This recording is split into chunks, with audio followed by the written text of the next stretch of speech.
Hey, this is Rob Sweet, professional wrestler extraordinaire, and I just was on the Keith Andrews show on the Keith Andrew Network, and I had a great time. He is a great host. Check him out. He is awesome.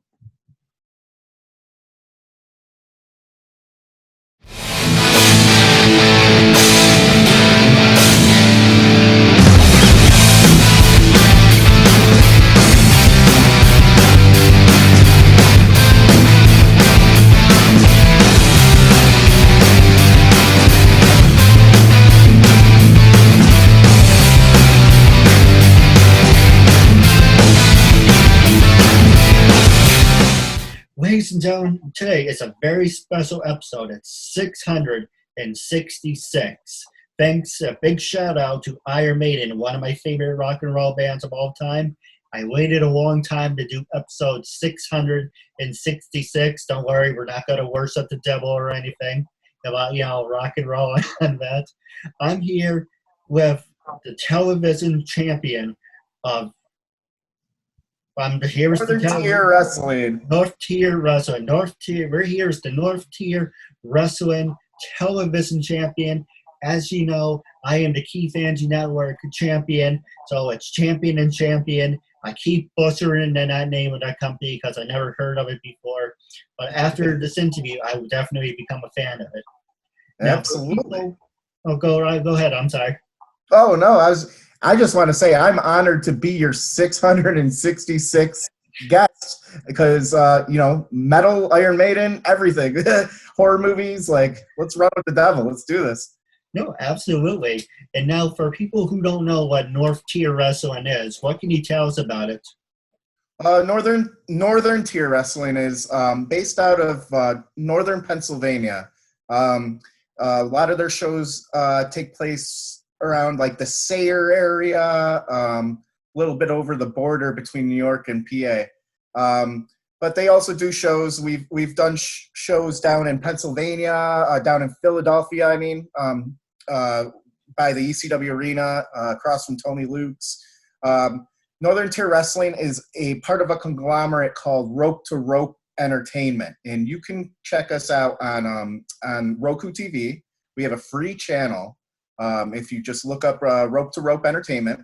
And I am a television champion for Rope to Rope and Northern Tier Wrestling. So Northern Tier Wrestling is where I want it, but I can defend it throughout all of Rope to Rope. Hey, if I had it. Other companies in Rope to Rope include 1CW in out of Delaware and Slobberknocker Pro, ECPW, which you may have heard of, Gino Caruso. There's a few different promotions involved. Hey, if I ever had a studio, I always want to have a studio with a wrestling ring. Of course, I get my ass kicked, but it would be really entertaining too at the same time. As long as you don't pull a John Stossel and sue whoever beats you up. You do like a Don King from Rocky. Toss me, I shoot. Now, the next question I was going to ask you is, you mentioned you were in a triple threat match. How brutal was the match? And like I said, this is not going to be a wink-wink wrestling shoot. We're going to talk about wrestling for a couple minutes, then we got to go back to reality.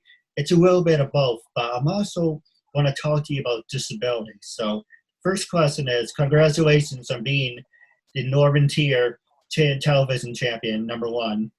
Thank you. Very first. How was the match, and how do you prepare for a match? The match, the tournament final featured three other superstars.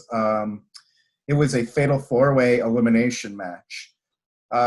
Basically, your mindset with something like that is, how am I going to eliminate each of these guys, or have themselves eliminated, or allow somebody else to eliminate them? Luckily for me, I was able to eliminate all three men on my own. I have a finisher called the Sweet Spot Leg Drop. It's similar to the Curb Stomp by Seth Rollins, where you jump off the back, but instead of the Curb Stomp, I do a leg drop to the back of the head. I defeated two of the opponents, Big Papa Chill and who else was in that match? I don't remember who else was in the match, but I defeated them all with a leg drop. Actually, I made one of them tap out to the walls of Jericho, which I learned on the Jericho crew from the man himself. So, yeah, it was a great night. I'm proud to be the first. It's a great company. A lot of good young guys and veterans too. Great veterans part of that locker room. H.C. Loke, who has wrestled in ECW and Ring of Honor. I've wrestled the likes of Tony Atlas on those shows, Barry Horowitz, the Patriot Tom Brandy. Yeah, I mean it's a great promotion. So definitely, if you have Roku, check it out. I mean, free wrestling. Where can you go wrong with that? Especially while we're all quarantined. No, absolutely. And now the next question I was gonna ask. Well, there's a lot of questions obviously I want to ask you, but the first thing I'm going to ask you is the oxymoron. But I ask everyone, who influenced you to become a professional wrestler, and how many years have you been wrestling? What was the first question? I didn't hear that. The first question is, who influenced you to become a professional wrestler, and how many years have you been wrestling? Okay, well, I've been wrestling 12 years. This is coming up on my 12th in a couple months. Who influenced me from a fan perspective? I would say, I mean, my earliest favorite wrestler was Macho Man Randy Savage. I absolutely loved him. After him was probably Bret the Hitman Hart, Mr. Perfect, Shawn Michaels. But then when Stone Cold Steve Austin hit in the Attitude Era, like I knew right there and then, like, this is my guy, this is my sport, this is what I love. Didn't actually think I could get into it. Don't mind my dog. It's his birthday today. He's looking for superstar status here, apparently. His name, Little cameo. little cameo. It's his birthday. Can't blame him. But no, so I'm from Rochester, New York, up towards Buffalo and, near Canada. And I didn't know that there was independent wrestling in the area, just because of the lack of promotion for many people. Many promotions just flyer, things like that. This was early days of social media, so you didn't really see a presence of it on social media. So my family used to own a bar in Rochester, and we were one day, and a fellow walks in, and my sister's the boss, so he's talking to her. Hey, would you guys like to sponsor a wrestling event? And she goes, wrestling? What kind of wrestling? Is this like WWE? And he goes, yeah, exactly like it. She points over to me and goes, that's who you want to talk to. And of course, I'm sold. I'm like, yeah, let's do that. Oh my God, seriously? And it was NWA Upstate at the time. So, I mean, who isn't familiar with the National Wrestling Alliance? So I was like, yeah, we'll sponsor. And I mean, it didn't take long. The boss there saw I was passionate, so he started including me as like a manager for things. And like you, actually, you stated to me, you can see without your glasses. I was blind as a bat, and I had glasses too, man. And so I was always under the impression I'll be a referee, I'll be a manager, something like that. And I'd be hanging around. I hung around the locker room for like a year, and I just kept getting hounded. When are you going to start training? When are you going to start training? And I just was at a point in my life where I was like, I need something new. I need to do something. I got LASIK surgery. I was told, don't start training for 3 months. I started training 3 weeks. Had my first match like 4 weeks later. It was real fast. So, yeah, I mean, it was it just kind of fell in my lap, and I got going at a little bit of a later age. I was 24 when I started. So, yeah, it was. But you know what? I love it. And from my first match on, I when I came back through the curtain, I said, the first thing I said, I'll never forget the sentence I said, I have to do that for the rest of my life. No, absolutely. Now you bring up the next question that's hence the subject of the show, disabilities. Now, I know having bad eyes isn't part of, I mean, That is a good question. I'd actually really think about before I open my mouth. I guess having bad eyes is part of a disability. Sure. But Absolutely. with Yeah. that being said, because you're in the wrestling world, is it possible to be a referee or a wrestler? Because if you remember, Titus O'Neil wrestled with glasses in NXT. Even though that was a short time thing, he probably told him to knock it off or we're going to cut you. But not actually cut them, for people out there who are too realistic. But can someone wrestle with glasses, or is that a liability? It would be hard. It's so physical. It's way more physical than anyone thinks. I mean, it's hard to tell when you're watching a match at home, but even the simplest 6-minute match, you go back to that locker room, you have abrasions all over your body. I mean, everything hurts. Every bump, hitting the ropes hurts and bruises you and cuts you. So I wouldn't recommend it. But I mean, if you could work around it somehow and make it a gimmick, I don't see why not. If you could gimmick it up, but I just would be careful. I mean, it's definitely it's a sport, and you have to have all your bearings with you, and you got to be safe.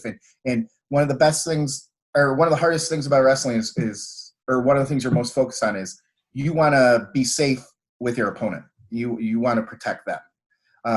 They're your teammate. So it's like, yeah, as much as you'll hear me, I want to rip this guy's head off. Yeah. But I mean, we all know it. I mean, we make each other look good. So yeah, I mean, you got to protect your opponent. So, I mean, I think if that was a factor, if you could find a way to put goggles over, something like that, be like where are the NBA players that used to wear the goggles? There was tons of them. I mean, Horace Grant used to, I think. I just, I would say try it out maybe, but if that's why we practice. That's why we have schools. No, absolutely. If anything, I can always be a manager. I can be a broadcast announcer. There's always something you can do. And that's what my goal actually initially was to be one of those things. And, just the thing is with being a manager, you have to, what makes that different than, say, a commentator is you have to learn what we do at the fundamental level. So you have to learn bumping, probably running the ropes, but not as important, but like definitely bumping. Any manager should know how to bump. I mean, Bobby the Brain Heenan was the best. And, a lot of people, I mean, he was well renowned for being a good worker. So, but he was a great manager because he worked when he was a manager, he bumped like a manager. You know what I'm saying? Not like a worker, but you have to learn those things to become a manager. So a commentator, the thing is like all these things are great. It's just hard. It's hard to get into those areas and then to actually go somewhere. Because, I mean, there's usually little to no pay for a referee, a commentator, things like that. So, yeah, I can't imagine I would still be around if I didn't find that in-ring outlet. But, today's a different era than when I got started, though. Today is a totally different era. There's a lot more internet outlets. Obviously, you have your own network. You have tools available to you. So, mid-2000s, it was a little different. So, yeah. I mean, hey, whatever you want to do, go for it, man. Live your dream. I'm living it, man. No, absolutely. I was looking at because I was sitting back. I was looking at my camera, like, what the hell is that? Anyway, that's what I'm using Zoom, so Zoom has a virtual background. So occasionally the background kind of fades in, fades out. But anyway, anything can happen live. The next thing I want to ask you, actually, is with someone with disabilities, and while on the subject of broadcasting, if I can do a talk show and I read and learn at a 5th grade level, there's absolutely no reason why I can't be a ring announcer or a broadcast announcer. Because if I can do this, then I can also do something else. I agree. Absolutely. You know what? I have a ton of friends in the business who have disabilities of different sorts, learning disabilities, speech impediments, social anxieties. There, you would be amazed at how many people in this business there are. I mean, that have disabilities. Um, I have a friend who I'm very proud of who when I he's on the autism spectrum, and he has actually in the last few years learned how to like get himself booked places. He travels to Mexico. He just traveled to Australia. It's definitely a possibility, and that's what's cool about wrestling is that like maybe the NFL, the NBA, MLB, maybe that's not likely for someone with disabilities, but pro wrestling is for everybody, and there's a place I think for every kind of person in this, even if you're not in ring, and because at least in my perspective, I respect the community. I respect the guys who are holding the cameras, the guys who are holding the microphones, the guys who are setting up, the guys who aren't in the ring too, because you end up becoming friends with all these people, and it's not right to think of these people as below you because you're a worker, So there's outlets, and and if there's definitely a time, now's the time, that it's very inclusive. I mean, before my time to get in the business, it was hard. It was hard, and they would drive you out. It's not like that anymore. It's come try it out. Hey, if in-ring wasn't your thing, at least you tried. Let's see what we could do with you in this segment or this segment or this segment, So there's definitely a place for people with disabilities. I don't think, I've wrestled Zach Gowen. He has a physical disability, and Gregory Iron. Both cerebral palsy on Gregory Iron. Zach Gowen's got one leg. If these guys can go in there and do it, and I've had some of my best matches against those guys. Go for it, man. Who's to stop anybody? Live your dreams. No, absolutely. Right? Then the next question I was going to ask you is, what is, wrapping up on a wrestling segment, what is your goal that you want to reach for? Apparently, you're the television champion right now, but did you just want to be a singles wrestler? Do you want to focus on tag next? Or do you think that you just want to keep climbing that ladder? So yeah, I am a singles champion, and last few years I've been focused on a singles run. I had a successful tag team years ago called the Rochester Wrecking Crew with my trainer Hellcat. We went all the way to winning the NWA North American Tag Team Championships, which is the only tag team championship outside the world that's nationally recognized. So it was pretty successful. We were together 5 years. We wrestled in main events, cage matches.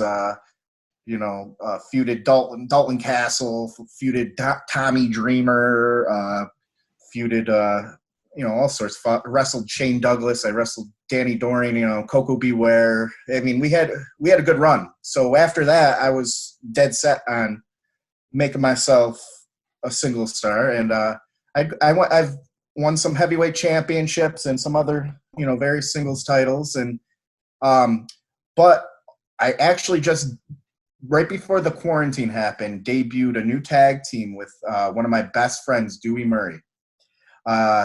Dewey is a 15-year vet.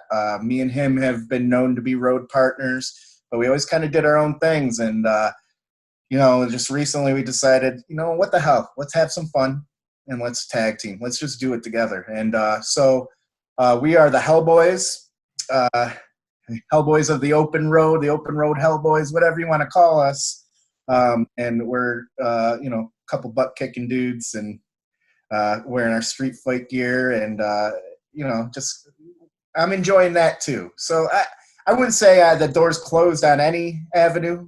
I'm just, you want us as a tag team? I'll team with my brother, okay, you want me singles? Here I am. I could do it all, and I'm at that point in my career 12 years in where I'm comfortable in any situation. You just get me in the ring, and I'm happy. No, absolutely. But my last point I'm going to make, I'm going to take a commercial break, is, even though I can always wear goggles if I'm in the ring, or even if I'm not like a high flyer, as long as we're close like this, I can see without the glasses. So I can always be like a technician. There's someone who does, like they make fun of Kevin Nash because Kevin Nash has 3 moves. John Cena has his 2 moves of doom. There's always something you can do. As long as you can get the crowd behind you and you can get people supporting you, Exactly. then that's the biggest thing right there. It doesn't matter if you can't. That's the most important thing. You can have, actually, I give this advice to young guys all the time. Guys will see a move on, whatever Ring of Honor clip and be like, I want to try that. And then they botch the move live. I tell guys, hey, if you know 6 moves and you do 6 moves well, that's all you need. Build a match around that. It's all the story you tell. It's all about the psychology and the story and making that crowd react to that psychology. And that's the most important thing. No, absolutely. Now we're going to take a quick commercial break. And when we come back, I'm going to ask you one last wrestling question. And then I'm going to ask you some hard-hitting ones. When we go. Hi, I'm Paisley Blackburn. I'm Ashley Burgess. Hi, my name is Jeanette Abney. Hi, I'm Sharon Spank. Hey, this is Samantha Moore. Hi, I'm Melody Jones. Hi, my name is Becky Yee. Hi, you're watching the Keith Andrew Network. Ladies and gentlemen, welcome back to the Keith Andrew Network. It's episode 666. A big shout out to one of my favorite bands in the whole world, Iron Maiden. So for all Iron Maiden fans out there, go to ironmaiden.com, look out for their new albums. Now, what's the last 10 minutes and counting? I'm going to ask you some easy questions, some hard-hitting ones. Now, social media, I ask people, can it make you or break you? But with everything you accomplish, you're pretty much in the spotlight, because you are the Northern Tier television champion. Does social media really matter to you at this point? Because you're out there, people know who you are. But how's that? Go ahead. It's more important than ever. It's more important than ever. I used to, the early days of social media in my career, I used to not rely on it a lot. It could be kind of, it can be make or break, because you know what? What you put out there can make people not like you. And if a promoter doesn't like you, or people in the business, the boys start not liking you, like that's a big deal, saying controversial political posts, things like that. Or just, any kind of bigotry, that can oust you. So on that end, that's important. But also keeping your name out there for sure. Fans are intaking wrestling in the most non-traditional ways now. It's not just on TV. So, most people, a lot of people I know are watching through the internet.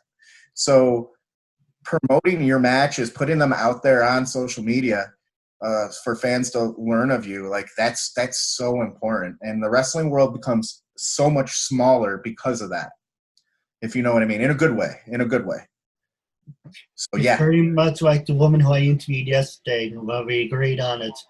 It sucks, but it's who you know and and it's about the people you do know. It's about connections, and that's networking. Yeah. But you know what? That's the way the business always was. The business before the internet was like that. It's all about who you know. But that's any walk of professional life. I have a media degree, communications media degree. In that field, more than anything, it's all about networking. It may not even be about your skills. It could be about who you know. So, I don't know, me being an Italian, I could see how that is. I have our personal ties are kind of more important than even sometimes doing the right thing. You know what I mean? So, a little mafioso talk there, but it's in my blood. But So right or wrong, that's how life is. But that's every walk of life. Well, let me ask you this, because like I said, this is not a wrestling shoot, because I do want to have wrestlers on the show, so using you for a perfect example, it's not be like, oh my God, he's a mark, he just only got to talk about wrestling, diarrhea in the mouth. That's not the case. So normal conversation, like I said to everyone, I interviewed actors, actresses, models, CEOs, professional wrestlers, people with disabilities, people without disabilities. I treat everyone how you want to be treated. Just because you happen to be a wrestler doesn't mean it's got to be a half-hour wrestling segment. Just because you're an actor, it's not going to be a half-hour acting segment. I treat people how I want to be treated. We got a guest on the show. I extend my hand to you in friendship. You show you're helping me reach my goals in life. Plus, you gain spotlight for yourself, but you also make a new friend out of it. And that's all I want out of it. Turn myself into an example. Say, hey, if this kid who reads and learns at a fifth grade level, who's on the spectrum of being retarded, can reach his goals in life, then he's a perfect example of saying you can accomplish anything that you put your mind to. But the question I do want to ask you, and what was your life growing up, number one? What was your life growing up? And what made you turn? I know I asked you who influenced you, but let's stick to the first one. How was life growing up? And what was that moment in your life where you said, you know what? This is what I want to do? Yeah, it was, I mean, growing up was great. I mean, my family's awesome. My mother's an immigrant from Italy. Came across the boat. My father is a self-made businessman and has owned nothing but owned businesses my whole life, and always provided great for us. Like, even through tough times that we would have, I mean, we always had food, a roof over our head. It just came from real humble folks and just real hard working. So it's a lot of who I am. That I had mentioned I'm Italian. It's very much part of me and my culture and how I am as a human being. So yeah, I'm a really nice guy, but just don't piss me off. So yeah, no, I grew up pretty good. I mean, in high school, I started like standing up for myself against bullies and standing up for kids getting picked on against the bullies, and so I became kind of a fighter, a scrapper. So I always had that in me since I was a kid, and then eventually after high school, my parents bought that bar, and I helped run it for 10 years. I ran it for 10 years, and I wasn't a stranger to any fights there either. But and that's like I said. Eventually, someone from NWA Upstate came looking for a sponsor one day. So yeah, I mean, it just kind of all fell in my lap that way, and it's weird at the time, because at the time, like, I'm helping my parents run the business, but I'm thinking like, man, there's something more for me. There has to be something more for me. And then that, like, I don't want to do this bar business anymore. I'm sick of the fighting, the drunks, the late nights, all that stuff. But if I didn't have that bar, I wouldn't be in wrestling. It's weird how life can be almost like serendipitous. Things happen for a reason. I think even if I made some different decisions in my life early on, I'd still have made the road here. It would have came some way. It just was destiny of some sort. If there was any one moment, I don't think there was any one moment. It just kind of started growing on me the more I was around it. But before I ever got into wrestling, I was obsessed with it. Like, absolutely obsessed. I am like a encyclopedia of wrestling knowledge up here. Like, and it's not that I tried. It's just I have this. I retain information for things I'm interested in, whether it's movies or rock and roll music, just music of all sorts. I have a trap door for that stuff. So, like, it had to happen. Like I just had no choice. It brought me in, and I like I said, I don't think it's hard to say have an exit strategy because I don't think I want one. So yeah, there wasn't just one moment. No, absolutely. The next question I was going to ask you as well, I do have a bunch of questions but we're just looking at the time. We can talk off the air about that. Passing the show over to you was the last 2 minutes. Was there anything you want to talk about, anything you want to ask me, anything you want to promote? This is your time. Yeah, if I could just, promote all my social media pages. I'm under my real name, Rob Sweet, on Facebook. There is a Rob the number 2, Sweet, on Facebook. There's a page. Then you can follow me, Rob Just Too Sweet, the number 2, on Twitter. Rob Just Too Sweet on Instagram. I have a YouTube page where you can see all most of my matches. That is under Rob Just Too Sweet.